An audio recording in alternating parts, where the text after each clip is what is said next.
We started to go organic, 2016 anyway, as just as a natural process of the way we were farming, because we're part of the Pasture-Fed Livestock Association.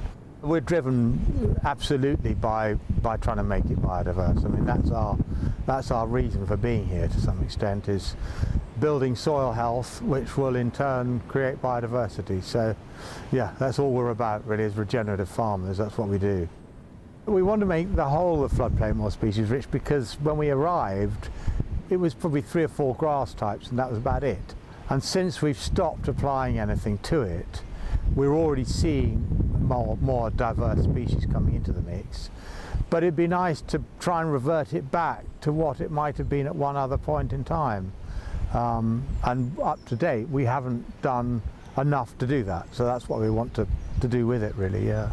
I think it works perfectly with our farming model. I mean, we're low input anyway, so our only real cost is the haymaking cost actually, is making forage for the winter. So if we can do that and help bring back those meadows to what they might have been, then it works perfectly within our system, and we then graze it afterwards. It floods sort of November onwards anyway, so we could never get on it. It works perfectly for us actually. We don't have any of our own equipment because we don't have enough to make it worthwhile. So I use a contractor, and we book him in, and he comes in and does it when he thinks the time is ready. Restoration of the meadows in an agri-environment scheme makes far more sense than us just to try and launch to do it ourselves. I mean, we don't have to do a lot more, but there are fields that are far more inaccessible for big contractors, which means for us to do it ourselves, it's a much more manual enterprise, and that's much more expensive. And until we get better forage off those fields, it's not really economical to do it right now. In 3 or 4 years' time, it probably would be, but right now it's probably not. We've got far easier alternative fields to cut.